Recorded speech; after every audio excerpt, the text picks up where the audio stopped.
সেটা হলো যে ক্রনিক ক্যাপিটালিজমকে বলতাম না, চামচা পুঁজিবাদ।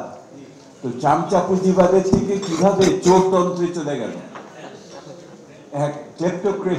ক্লেপ্টোক্রেসির বাংলা কি হবে? এটা হলো চোরতন্ত্র। মানে যখন আপনার রাষ্ট্র ক্ষমতা, আপনি যাদের আপনি দায়িত্ব দেন, সেটা আপনি আইনসভা বলেন, আপনার নির্বাহী বিভাগ বলেন, অথবা আপনি বিচার বিভাগ বলেন, তারা সকলে যখন গোষ্ঠীবদ্ধভাবে একটি চুরির অংশ হয়ে যায়, সেটাই তখন চোরতন্ত্র। এবং সেই চোরতন্ত্রের ভিতরে আপনি দেখবেন যে একটি রাজনৈতিক গোষ্ঠী, একটি আমলা গোষ্ঠী, এবং আমলা যখন বলি আমরা তখন উর্দি পড়া এবং উর্দি ছাড়া দুটোর কথাই বলছি, এবং এর সাথে আপনার রাজনীতিবিদ, আপনার ব্যবসায়ী এবং আমলা, এই তিন সহযোগ সৃষ্টি করা হলো আর কি। আপনারা যদি জিজ্ঞেস করেন এটার উৎস কোথায়, উৎসতে আপনার ফিরে যেতে হবে 2018 নির্বাচন।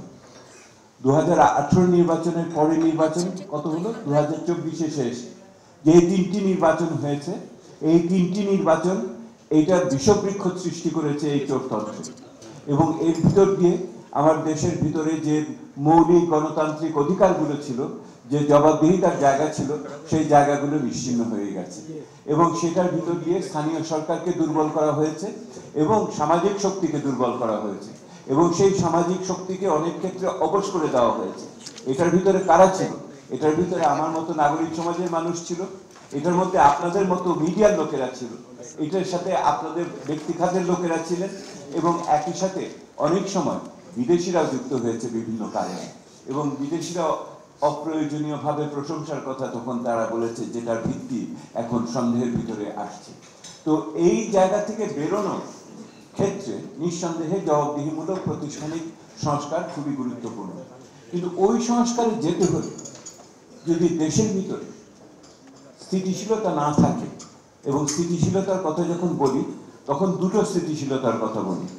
একটি হলো অর্থনৈতিক স্থিতিশীলতা, আর একটি হলো আইন শৃঙ্খলা নিরাপত্তার স্থিতিশীলতা। যদি নিরাপত্তা না থাকে, যদি একই রকম ভাবে জিনিসপত্রের দাম নিয়ন্ত্রণে না থাকে, তাহলে ওই যে দীর্ঘমেয়াদী সংস্কারের কথা বলছি, এইটা বিপদসংকুল হয়ে যাবে, এটার জন্য ধৈর্য থাকবে না।